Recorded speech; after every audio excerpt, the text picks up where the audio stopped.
Hello dear friends, મેકફેસ્ટ ચેનલમાં તમારું સ્વાગત છે. હું આરએચ પ્રજાપતિ અને મારા કલીગ શ્રી એસ.આર. મોદી આ ચેનલ બનાવી વિદ્યાર્થીઓ ઘરે બેઠા ડ્રોઈંગ દોરી શકે તેવો પ્રયત્ન કર્યો છે. So hope you will understand and you can draw drawing with the help of this video.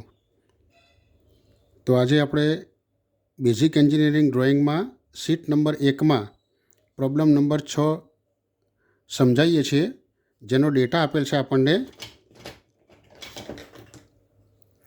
Draw following angles using set square. Set square વડે નીચેના ખૂણાઓ દોરો. તો સેટ સ્ક્વેરની મદદથી આપણે 15ના ગુણાંકમાં ખૂણા દોરી શકીએ. તો 30, 60, 90, 180 આવા ખૂણા આપણે દોરી શકીએ છીએ. તો સૌ પ્રથમ આપણે શું કરીશું, તો એક હોરિઝોન્ટલ લાઈન દોરવાની. એપ્રોક્સિમેટ તમારા પેજમાં આવે અથવા સ્કેચબુક હોય તો 180 mm જેટલી દોરવાની છે. તેમાં એક સેન્ટરમાં એક પોઈન્ટ માર્ક કરવાનું.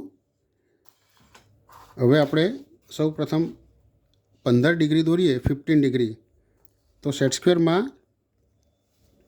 આ જે લાઈન છે, હોરિઝોન્ટલ લાઈન દોરી આપણે, ત્યાં આ રીતના એક સેટ સ્ક્વેર 60 ડિગ્રીવાળું સેટ કરીએ.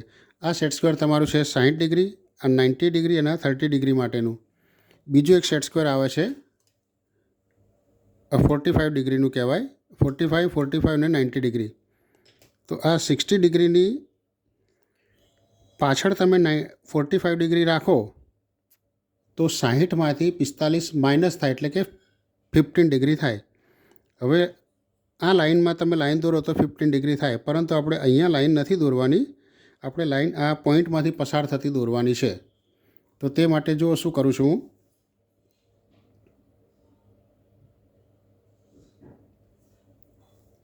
હું મારે આ રેફરન્સ લાઈનને નીચે લઈ જવી છે. તો આ 60 ડિગ્રીનું સેટ સ્ક્વેર બિલકુલ હલવું ના જોઈએ અને આ સેટ સ્ક્વેરને આ બાજુ રાખીએ.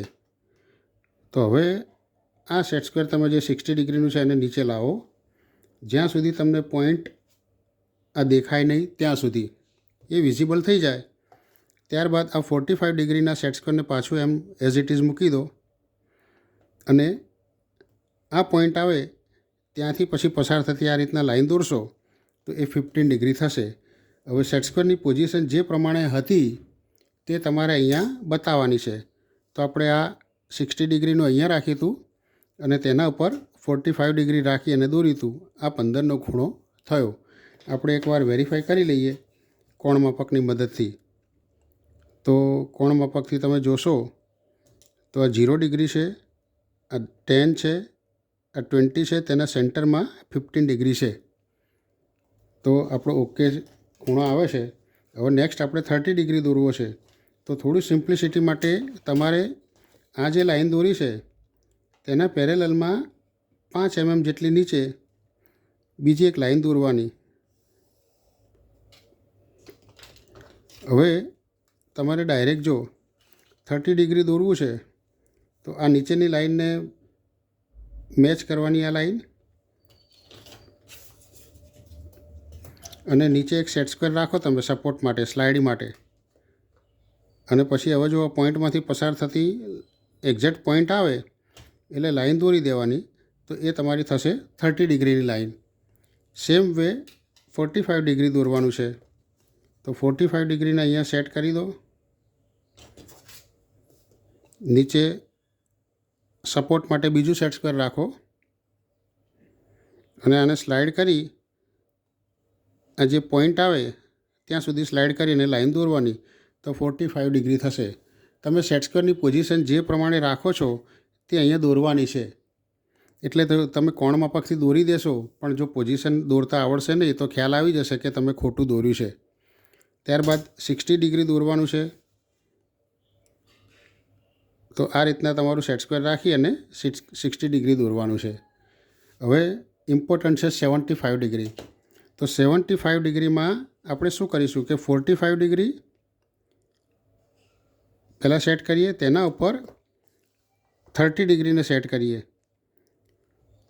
તો આ રીતના તમે સ્લાઇડ કરી અને લાઇન મેચ કરી અને લાઇન દોરશો તો એ થશે તમારું 75 ડિગ્રી. તો આ 45 ડિગ્રીની પોઝિશન છે અને આ 30 ડિગ્રીના સેટ સ્ક્વેરની પોઝિશન છે. 90 ડિગ્રી માટે આપણે કોઈ પણ સેટ સ્ક્વેરનો ઉપયોગ કરી શકીએ. હું અહીંયા 30 ડિગ્રીવાળું લઉં છું. તો આ 90 ડિગ્રી થશે આ પ્રમાણે. તેની પોઝિશન જુઓ. પછી 105 ડિગ્રી માટે આપણે શું કરીએ કે 60 ડિગ્રી અને 45 ડિગ્રી લઈએ. છેલ્લે 120 ડિગ્રી માટે 90 ડિગ્રી માટે 45 ડિગ્રીનું સેટ સ્ક્વેર લઈએ અને તેના પર 30 ડિગ્રીનું સેટ સ્ક્વેર રાખીએ તો એ તમારે થશે 120 ડિગ્રી. નીચે 270 ડિગ્રી દોરવાનું છે તો તે માટે આપણે 180 ડિગ્રીની જે લાઇન હતી હોરિઝોન્ટલ નીચે સેટ સ્ક્વેર સેટ કરી દઈએ અને લાઇન દોરીએ તો એ થશે તમારું 270 ડિગ્રી. અહીંયા મેં 2 સેટ સ્ક્વેર બતાવ્યા છે, પરંતુ આપણે ડાયરેક્ટ આ રેફરન્સ લઈએ તો એક જ સેટ સ્ક્વેરથી દોરી જશે. અને સેટ સ્ક્વેર કેમ કહેવામાં આવે છે તો આ 2 સેટ છે, 2નો સેટ છે. બંનેમાં આ 90 ડિગ્રી છે, આમાં આ 90 ડિગ્રી છે. 90 ડિગ્રીને આપણે ઇંગ્લિશમાં સ્ક્વેર કહીએ છીએ. આ બંને સ્ક્વેર ભેગા થાય એટલે સેટ બને, એટલે આને સેટ સ્ક્વેર કહેવાય. So I hope you enjoyed this session. Thank you very much for watching this video.